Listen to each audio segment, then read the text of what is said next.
Ladies and gentlemen, please welcome the President of the United States and the Chairman of the Board of the Kennedy Center, Donald J. Trump.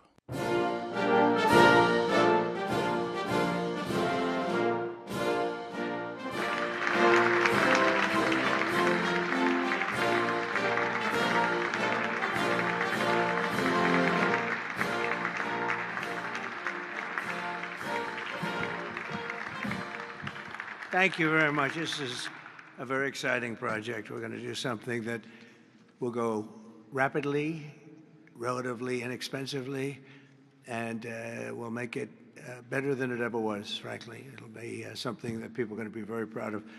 Along with, in the bigger picture, a place called Washington, D.C. That is the bigger one, and we'll talk about that in a little while. But let's talk about right now the Kennedy Center, and I'm delighted to be here as we officially announce the incredibly talented artists who will be celebrated later this year at the 2025 Kennedy Center Honors. It's going to be a big evening. I've been asked to host. I said, I'm the President of the United States. Are you fools asking me to do that? Sir, you'll get much higher ratings. I said, I don't care. I'm President of the United States. I won't do it. They said, please. And then Susie Wells said to me, sir, I'd like you to host. I said, okay, Susie, I'll do it. That's the power she's got. But I just, so I have agreed to host. Do you believe what I have to do? And I didn't want to do it, okay? They're going to say, he insisted. I did not insist. But I think it will be quite successful, actually.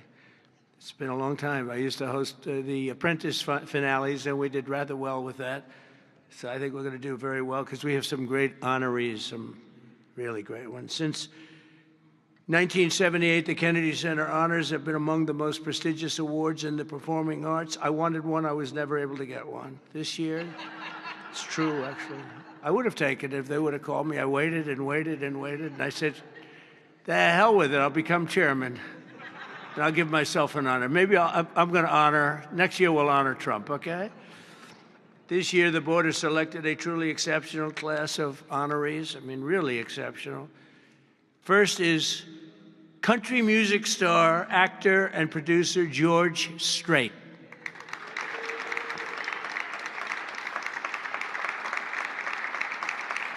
Great. Over an extraordinary 4-decade career, George has sold more than 120 million records worldwide, amassed 60 #1 hits, wow, and produced 33 platinum certified albums, more than any other living American. That is amazing.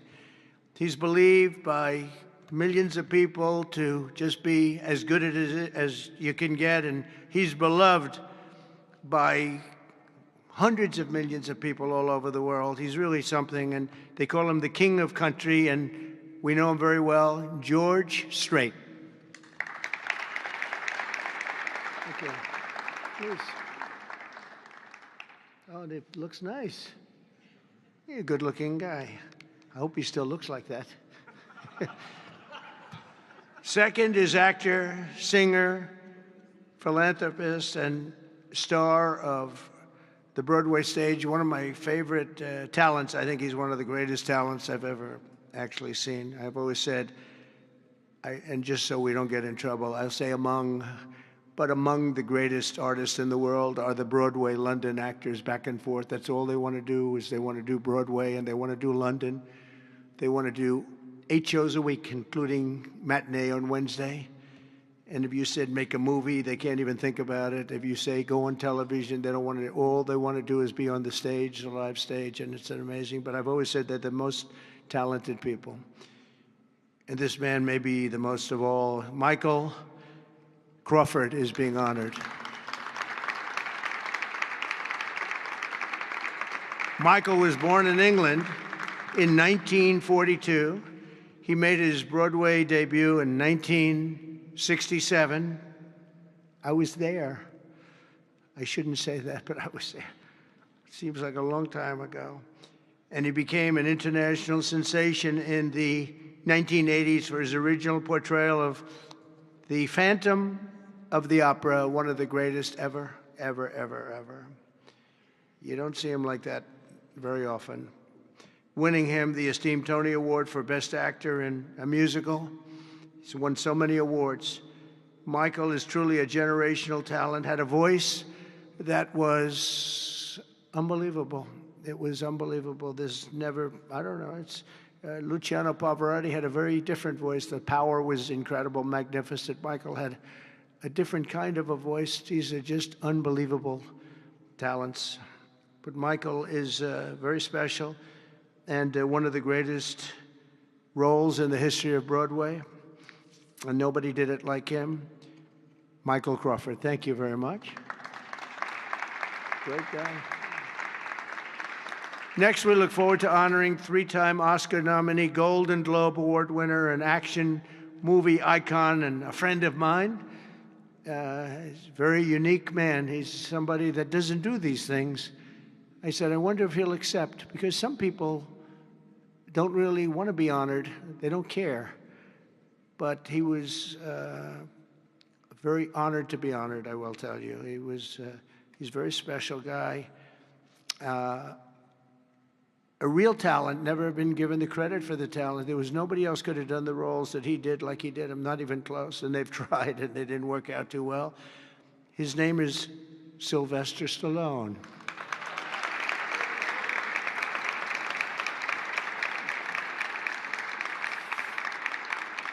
So it's very few, almost, if any, people that could have taken a name and made it so incredible, like Rocky, Rambo, Creed, and others. But think of it, Rocky, Rambo, if you did one, you're good. You do two. And I'll never forget, I was a young guy, and I went to see a thing called Rambo, and it had just come out. I didn't know anything about it, but I was in a movie theater, like we used to go to movie theaters a lot. And I said, this movie is phenomenal. What the heck? And that turned out to be a monster. Rocky is Rocky. I mean, the way that happened, you know, Sly had no money, nothing, and he went around, and everybody wants to do a boxing movie. It's the most, you know, probably more than any other type of character, boxing, always boxing. It's so great. And there's rarely been anything like this one. John Voight did a great one, as you know. Champ, great. I think that was right there, too. John Voight's a phenomenal person, phenomenal actor. But Sly came in, and he had no money. He wrote a script, along with thousands of other people writing scripts on a boxer. And for some reason, a studio picked up this and liked it. And Sly he's in an old car that he came in from Brooklyn, or someplace in New York, but I think Brooklyn. It barely made it to California. He was sleeping in the car. I mean, he had nothing. And he wanted control over who the actor was going to be, because he said it can't be successful if you're going to pick a movie actor with a bad build, okay? A nice face, but a bad body. And he said, I can't have these guys, because he's a tough cookie, and he knew exactly what it took. He knew what a boxer's body was. So they brought him one, and I won't tell you who it was, but it was a big name. But the chest wasn't exactly what you need. One shot, and your heart would pop out. That wasn't too good. Then he did another one. He was fat, sloppy, but had a good face. Then he did another one, and another one, and another one. And he turned it down. He wouldn't take $1 million. He wouldn't do it. And it turned out that when they saw him, they said, you know, you'd be actually pretty good for this role. And he had never done this before, anything like it. But think of it, he turned down $1 million. He had nothing. He refused to let somebody else play. He didn't want to play it. He wasn't originally, he did it as a writer. But he ended up playing it because he couldn't find anybody else that fit the role. And who knew what would have happened? He's become a legend of the silver screen, a true legend, and he's a great guy. He's a little bit tough, a little bit different, I will tell you. He's a little tough guy. But he's a phenomenal person with a phenomenal wife and family. Incredible wife, incredible family. His films grossing more than 7.5 billion, which is either a record or very close to it. I can't imagine anybody doing more. If you add up Rambo and Rocky and these others, I can't imagine anybody doing much more.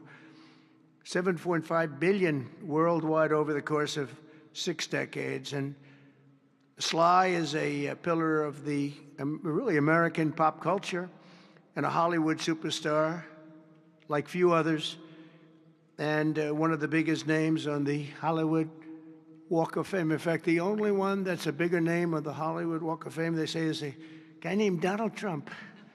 I'm on the Hollywood Walk of Fame, too, if you can believe that one. But he's amazing. He's really amazing. And he's actually a great actor. Fourth will be together celebrating one of the most revered singers of the American disco era, Gloria Gaynor. Best known for her chart-topping 1978 hit, I Will Survive. Gloria won the 1980 Grammy for Best Disco Recording, and her song was inducted into the National Recording Registry in 2016. 4 decades later, Gloria won a second Grammy in 2020 for her gospel album, Testimony, which is incredible. Truly a historic achievement, not only in terms of the years that have gone by to be great that long, but to have the two top of anything in that span of time, and with that kind of period between is pretty amazing. But I will say that I Will Survive is an unbelievable song. I've heard it, like everyone else here, thousands of times. And it's one of those few that get better every time you hear it. And nobody can sing it like her. And that's an honor. So, Gloria Gaynor, thank you. Thank you very much. And finally, we'll be honoring one of the greatest rock bands of all time, Kiss.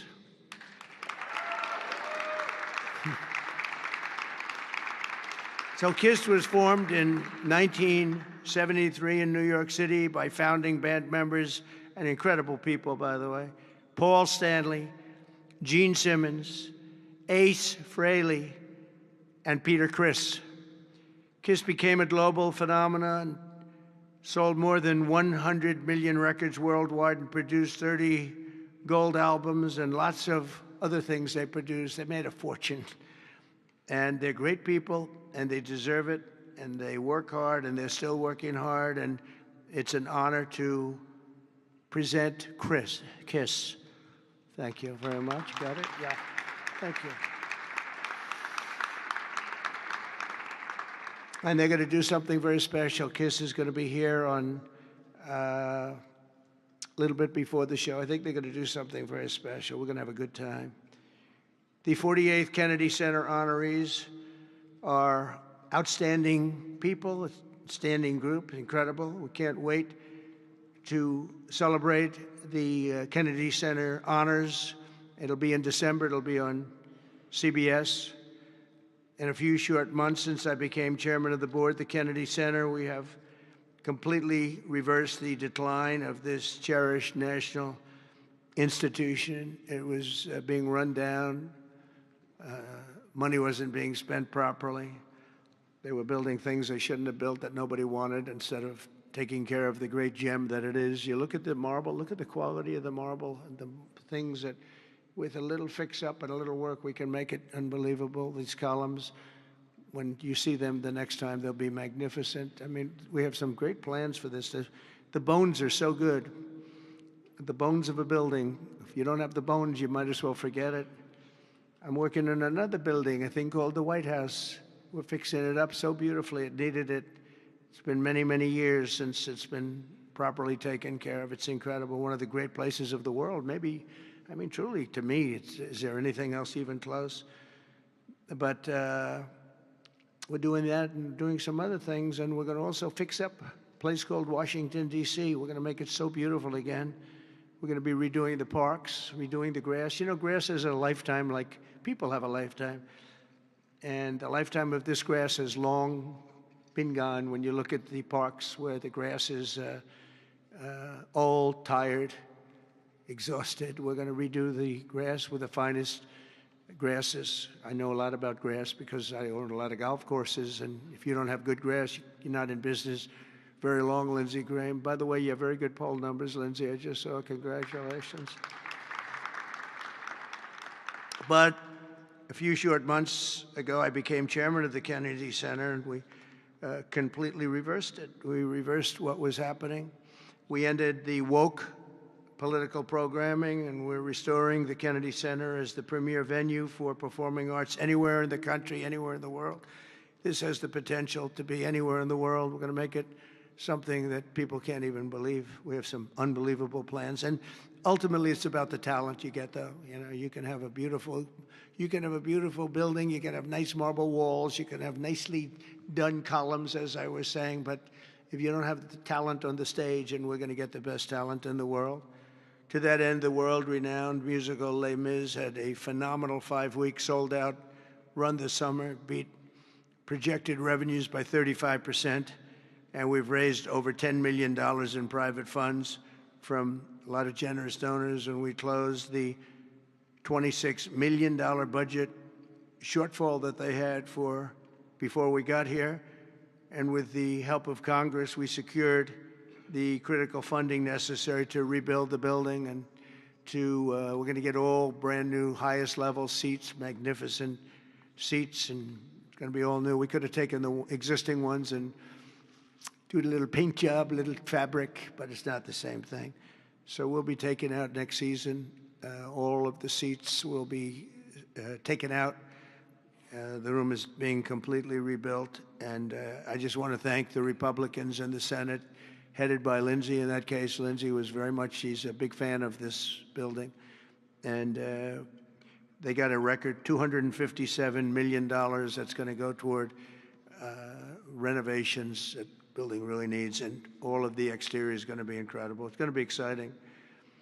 So I thank you very much, and thank all of your Republican senators. I don't think we had too many Democrat votes, probably. You never have. We don't have Democrats voting even for crime. But I shouldn't make this political, because they made the Academy Awards political and they went down the tubes. So they'll say, Trump made it political. But I think if we make it our kind of political, we'll go up, okay? Let's see if I'm right about that. But I want to thank the executive director for an incredible job. He's done great. He's been with me for just about the beginning, and everything he's touched has been good. He was on high intelligence. He worked in low intelligence and high intelligence. He did better with the high intelligent people, but he's been fantastic. He's the executive director, Rick Grinnell, for his work. Thank you very much, Rick. Unbelievable job. And as well as Linsey and all the people that helped us in Congress, I want to thank, and the Senate has been incredible.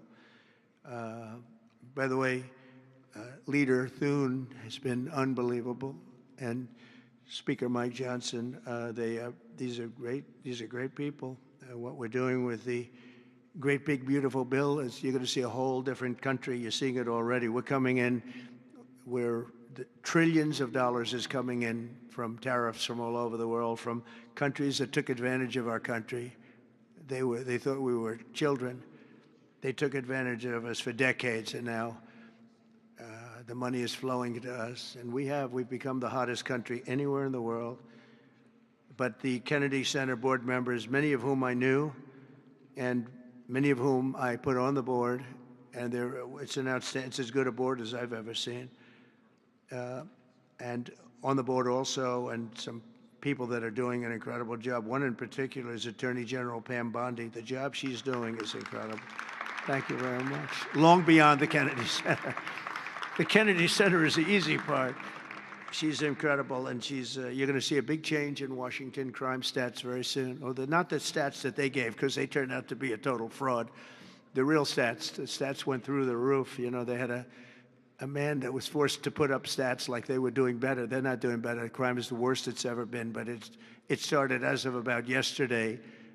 It started you see a big change, and people are feeling safe already. I've had so many calls, thank you, sir, thank you. They were afraid to walk out. They're not afraid anymore. And this will be like the border. We started off with millions and millions of people coming in from all over the world, gang members and people from jails. They were unloading their jails into our country. All over the world they were coming, drug dealers.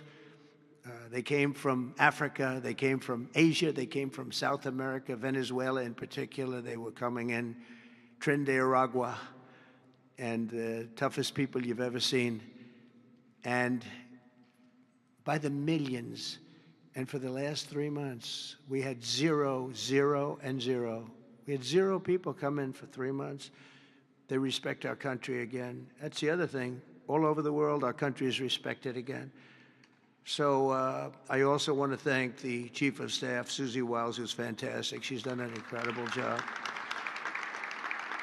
And Sergio Gore for the job he's done with personnel. Thank you very much, Sergio. Fantastic. In the coming months, we'll fully renovate the dated and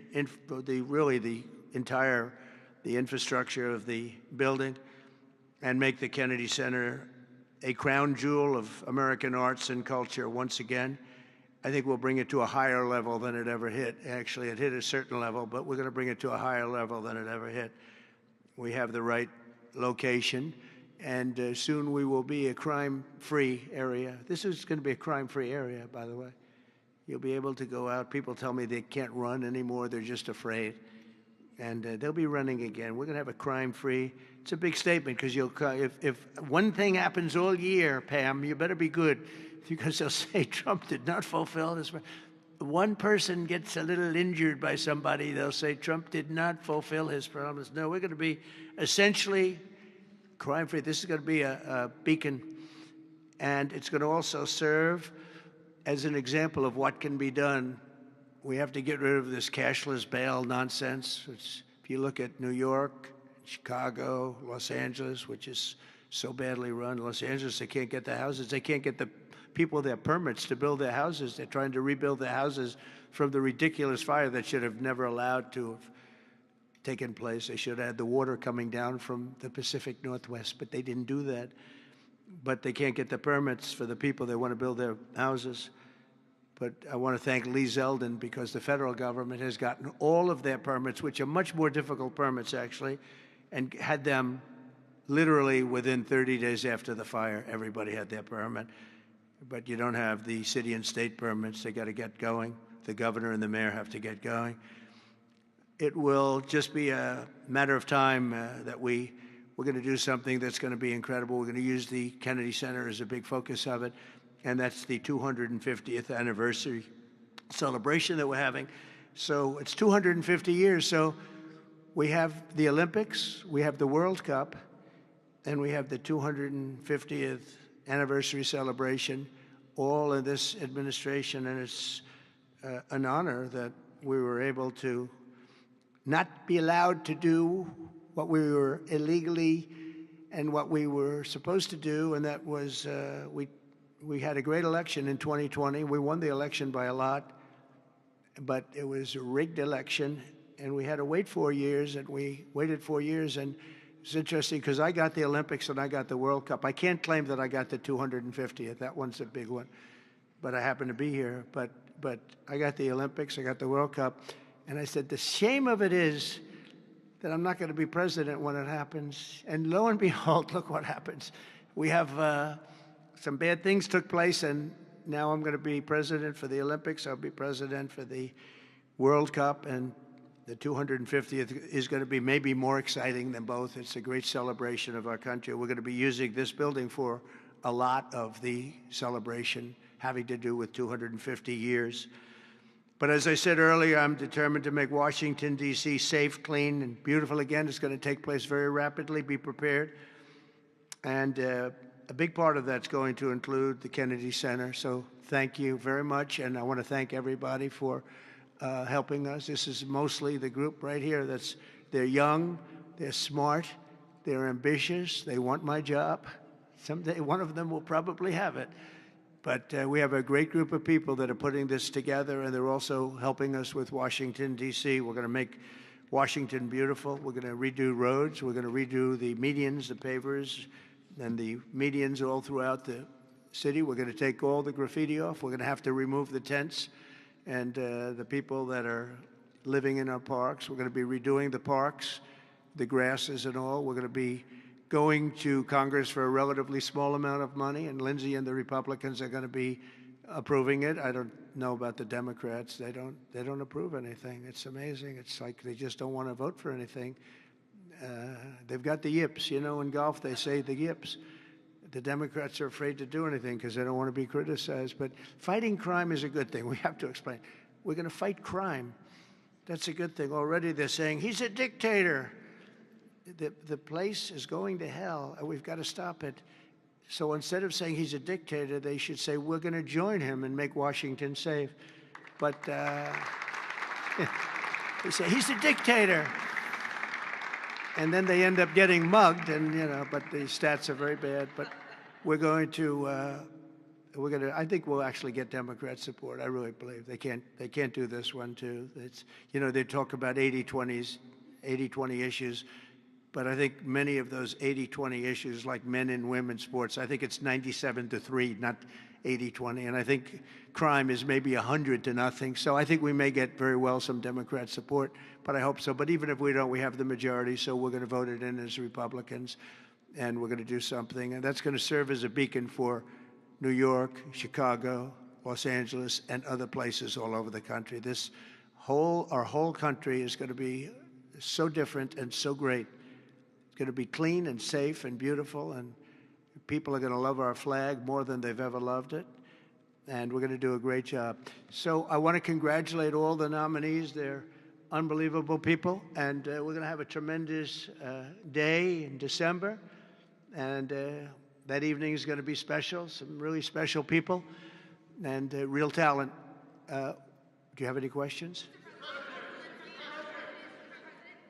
Yes, please. Hi, sir. There's new reporting that the Russians have hacked into some computer systems that manage U.S. federal court documents. I wonder if you've seen this reporting and if you plan to bring it up with Putin when you see him later in the week. I guess I could. Are you surprised? You know, are you surprised? They hack in. That's what they do. They're good at it. We're good at it. We're actually better at it. But no, I have heard about it. I have heard about it. Please. Thank you, Mr. President. You mentioned congressional Democrats. You have not yet met with Democratic leadership, but there's a funding deadline at the end of September. Do you plan to meet with Leader Schumer and Leader Jeffries to discuss that situation? Well, I will, I guess, but it's almost a waste of time to meet because they never approve anything. If we want money to fight crime, if we want money to do only good things, just good things. And let's not even talk about controversial. They don't want to meet about anything. They really are. They're stuck.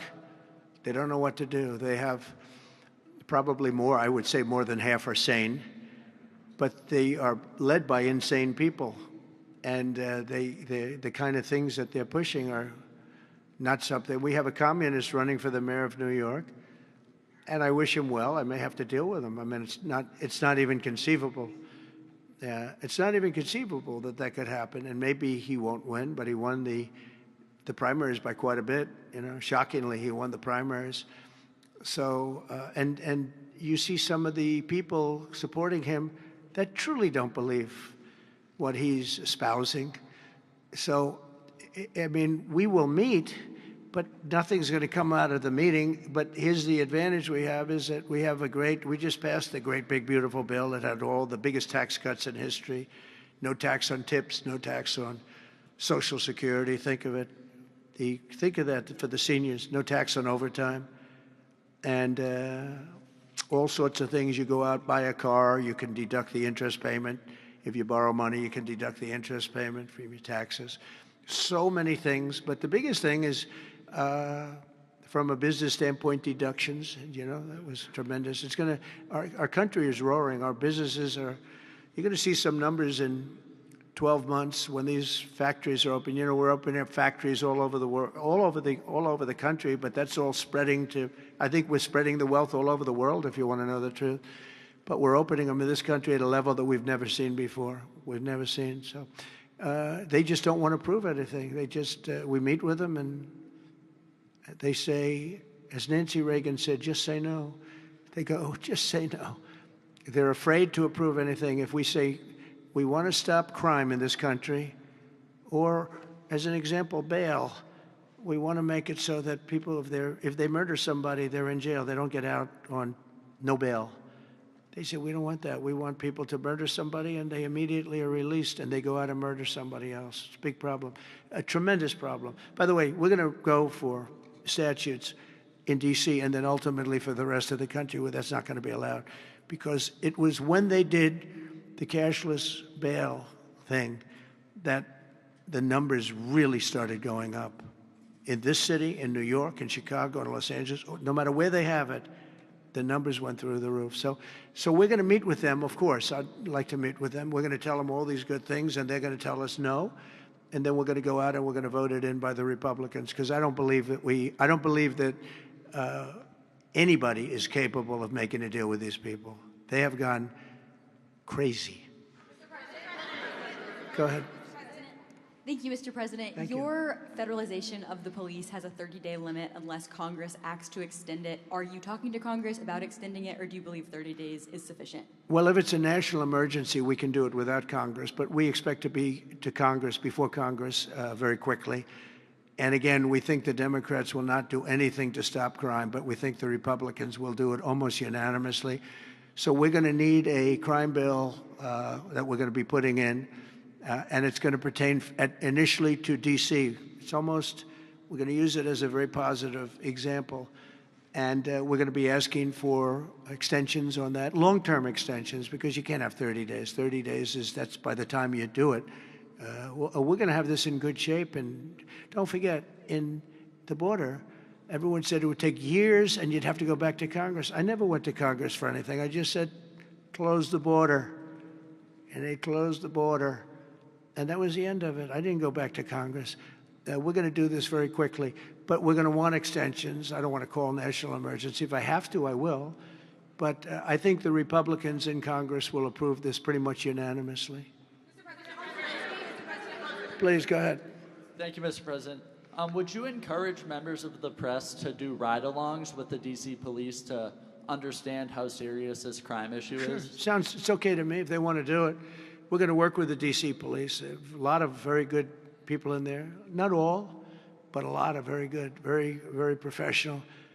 And, we have a big force. I think they said 3,500. They're always asking the mayor, who's a very nice woman, but got to do the job. We've worked with the mayor for 6 months, and she's been here for many years.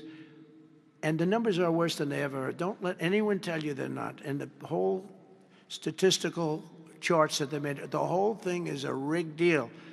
They got rid of the guy because he didn't want to do the numbers the way they wanted to, and they put their own numbers out. They said it's the best in 20 years. No, it's the worst in 20 years. But we're going to be very open about what we're doing. So if the media wants to ride with police, if they want to do it, if they feel it's safe, that would be okay. Yeah, please, go ahead. Sir, with President Zelensky. Thank you, Mr. President. Mary Margaret with Daily Wire. 2 questions on D.C., if that's okay. How do you feel about Mayor Bowser's level of cooperation and her choosing to advocate for D.C. statehood right now? And well, the statehood, let me do that one first. Statehood is ridiculous. We want to straighten the place out. Statehood's ridiculous. It's unacceptable. It's the Democrats want it because the Democrats have, about 95% in this little area. Even I didn't get it very much. They want that. They want to pick up 2 senators, and it's not going to happen. It's not going to happen. And that's the least of the reasons why, by the way, but that's one of the reasons why. What we want to do is make Washington, D.C., the greatest, most beautiful, safest capital anywhere in the world, and that's going to happen.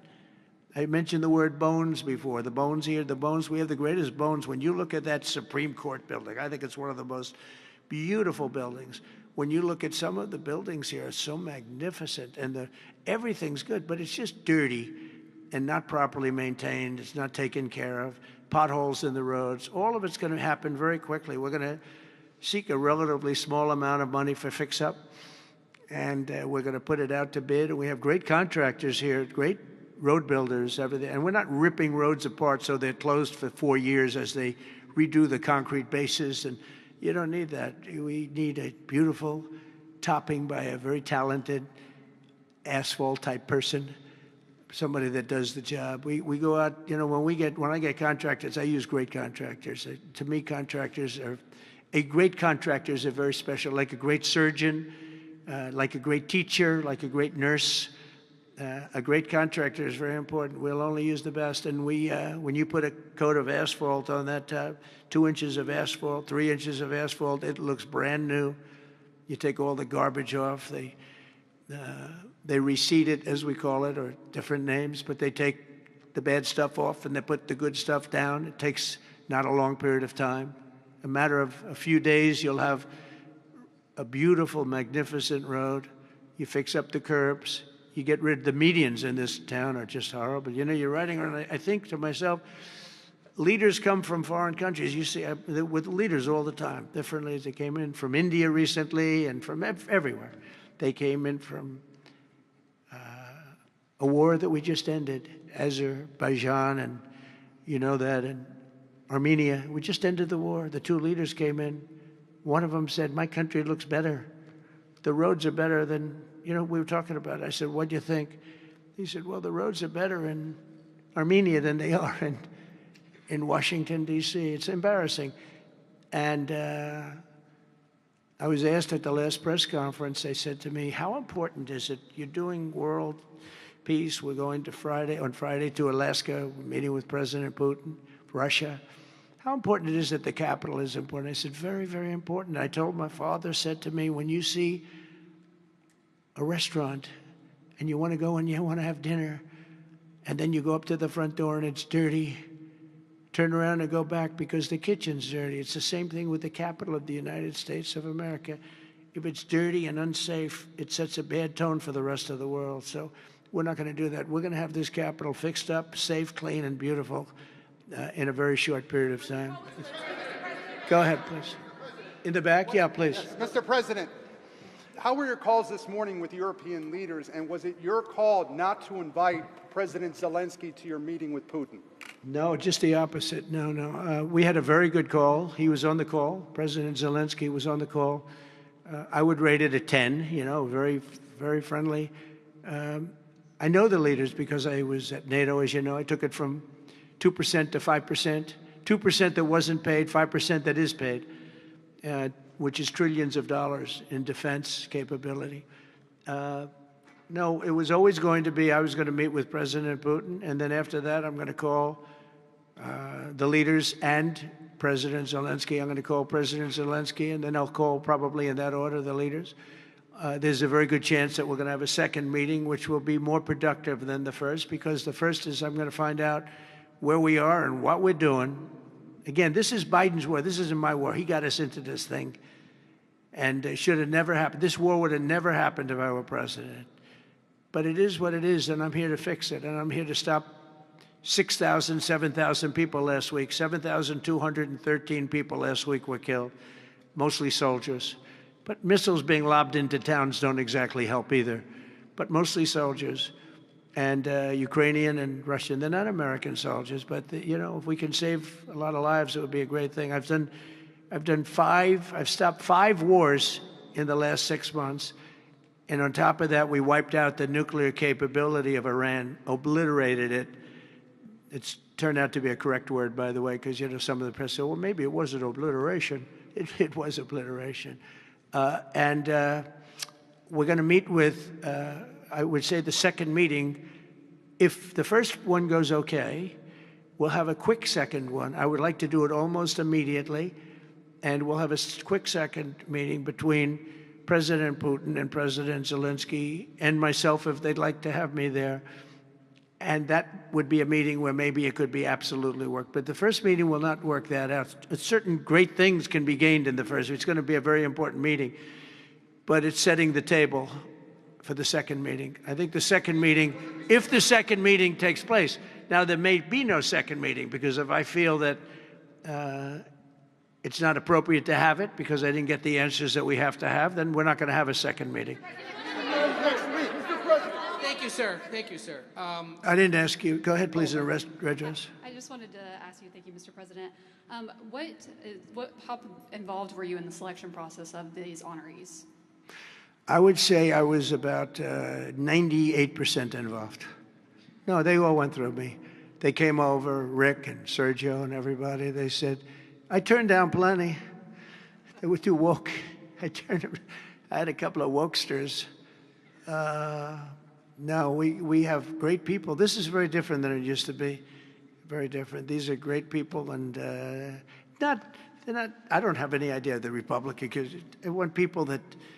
The Kennedy Center has everything. Look at the Academy Awards. It gets lousy ratings now. It's all woke. All they do is talk about how much they hate Trump. But nobody likes that. They don't watch anymore. That used to have 45 million people watching. I remember The Apprentice, first season. The Apprentice had 42 million people. The Academy Awards had 41 million people. We were the second show to the Super Bowl. But since then, the Academy Awards have gone down to, I think they've gone down to numbers that are like a regular show because it went woke. We're not doing it for that reason. We're doing it because we want the great talent. But these are great people. So I was just a very long answer, but I was very involved. Thank you, Mr. President. The Biden administration was auctioning off border wall materials, but we're hearing now that the auctioneers selling those materials back. Are you finishing building the wall? Well, I built hundreds of miles of wall, and I was getting very close. I actually finished the wall, but then I added another 200 miles because when you do the original wall that I said I was going to build, which I got built, and I got it to the specifications of the Border Patrol and ICE, the exact. They wanted steel, they wanted concrete inside, they wanted rebar inside that, they wanted it to have wires. The walls are wired for, all of the internet stuff and security things. And we built it hundreds of miles. We did great. That's one of the reasons, even now, we're able to have such good numbers at zero, or essentially very little people coming in. But Biden, I ordered for another 200 miles. I was going to do another 200 because it's the way it is. And we're all set to do it. Then we had the bad election result, the horrible, what happened to our country, what they've allowed to happen to our country. And we are taking now that wall back. They sold the wall. Now, this is expensive stuff. Hardened steel, very expensive. 9,000-pound concrete and rebar. Rebar is very expensive, the hardest rebound. No, it's very, very hard to cut. You have different materials. It's very hard to cut because they cut it down if they can. It's very hard to cut. And Biden sold it for pennies on the dollar, 3 cents on the dollar, 4 cents on the dollar. He sold it.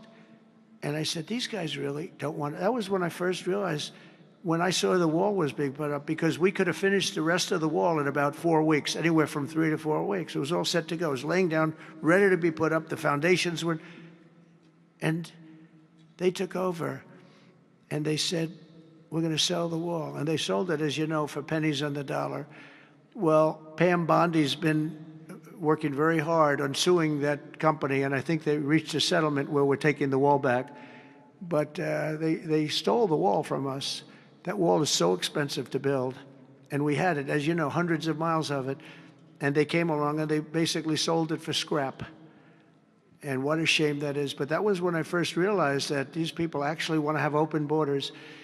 And no country has poor countries don't have open borders. No, we had open borders where people just walked in. It didn't matter what they looked like, who they were. We had 11,888 murderers, half of whom killed more than one person. Literally killed more than one person. And this is who we took into our country. So the wall is the least of it, but we're going to take the wall back. We're paying a small amount of money, as I understand it, to get it back, to get rid of the litigation. We'll take it back. We'll put it up. Yeah.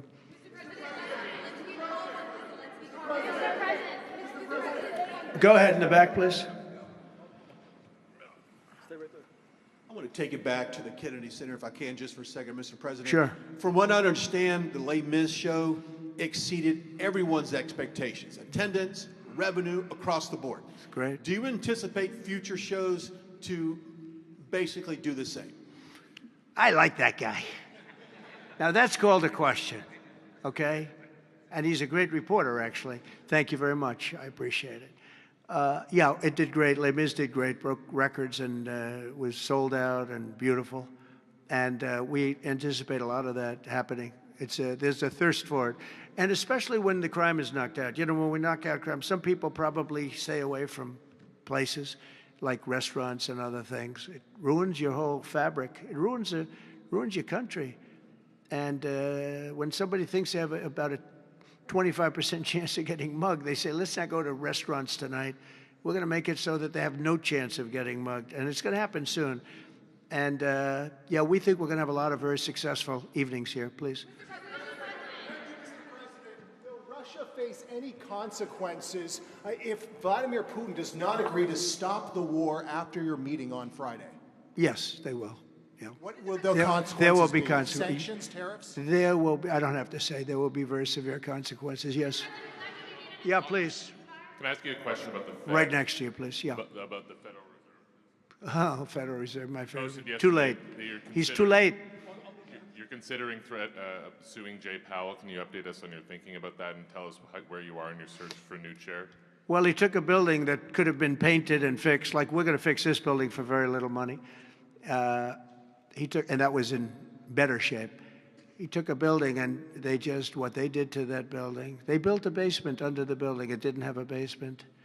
This is simple to understand. The building is right next to a thing called the Potomac River, the beautiful Potomac River. That means lots of water. And the water is right under the building. And they decided to build a basement under the building in the Potomac River. So in order to do that, you need the biggest pumps that God ever created. And they were pumping their hearts out, but as big as those pumps are, you can't pump it fast enough because it's the Potomac River. If the pump were bigger than this room, you couldn't pump it. But they tried, and they've been building a basement. And I said, why did you want to build a basement? I thought it would be a good idea, sir. A basement is the least valuable floor in a building. I know a lot about real estate. The least valuable thing is the basement. And you don't build a basement under a building that is 2 feet above the river that's right next door. You know, it's right near the river. People don't realize the river's right out their window. And that's the beginning. They did just a terrible job. Instead of, I could take a ceiling like this, they'd rip out the ceiling because they see a crack. Let's rip out the ceiling. And I would fix the crack, and I would paint the ceiling. And under the ceiling, they put the most incredible protective material. They go out by 3/4 inch, brand new, gorgeous 3/4 inch plywood and sheetrock, hardened sheetrock. And they had it all over the building. So if a little piece of flake came down, but the problem is when they took the ceiling down and it would hit, they spent millions of dollars on protective material that you didn't have to spend anything. He could have done that job for $25 million, and they spent $3.1 billion. He said 2.7, but it's really 3.1. They just don't want to include one of the buildings in the deal. But it's going to be much more than that. And I think he'll be long gone by the time it finishes because they've got a long way to go. And then I hear they want to hire 3,000 economists. What are they going to do? And he got it all wrong. He's too late. We call him Jerome Too Late Powell. It will live with him forever. I believe that name will live with him forever, along with the name Pocahontas and some of the others. He worked closely with Pocahontas, by the way. She's another beauty. But we have a real problem there. They're way over budget, and they did a job that shouldn't have been done. It was unnecessary to be done. I could have gotten the greatest wallpaper anywhere in the world from the finest stores in the world. I could have fixed up a wall a little bit. It would have taken about 2 hours. And covered it with the most magnificent silk and most magnificent paper for thousands of dollars as opposed to tens of millions of dollars. What a shame it is that they did.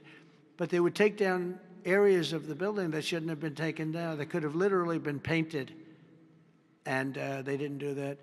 So they've got a long way to go. And I think it's just grossly incompetent, but not quite as incompetent as his decision not to do interest rates, take down interest rates, because just like they shouldn't have taken down a ceiling, they should take down interest rates. Every point costs us $360 billion a year. Think of that, $360 billion for 1 point. And we should be down at 1% because we're the leader of the world. We were always the lowest interest rate until like a certain time ago, decade, couple. But we were always, because we were the United States of America. So even if the country was run badly, we were considered like to be super prime. And now he's got us in a bad place. So we're paying $360 billion a year for each point.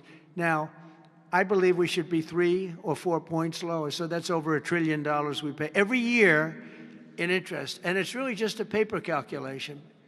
You sign a document and you save almost $1 trillion because that number equates very much to the bonds that we have to buy. But despite that, we're powering through it, and we have the greatest economy maybe we've ever had. But the housing sector, people aren't able to get good mortgages. They're paying too much because of Jerome Too Late Powell. He's truly incompetent, and we'll be making another. We put a very good man in temporarily in the one spot because one of the people that was appointed by the Democrats left early. And I heard left because that person wanted lower interest rates, and I heard quit, but I have no idea. I'm sure she won't say that. I'll be naming a new chairman sometime within the next. I think I'll name it a little bit early, the new chairman. I'm down to 3 or 4 names, all good, all great. The problem is you name them and then they turn out to be not good. That's happened to me a couple of times. You name somebody, they tell you everything you want to hear, and then they go in and they turn out to be not good. I mean, he told me everything that I thought was appropriate. He turned out to be a stiff, real stiff. But other than that, I think he's doing a very good job, yes. Okay, maybe 1 or 2 more. 1 or 2 more. Yes, sir, please. Go ahead. Mr. President. Looks like Scott Bessent. Are you the Treasury Secretary?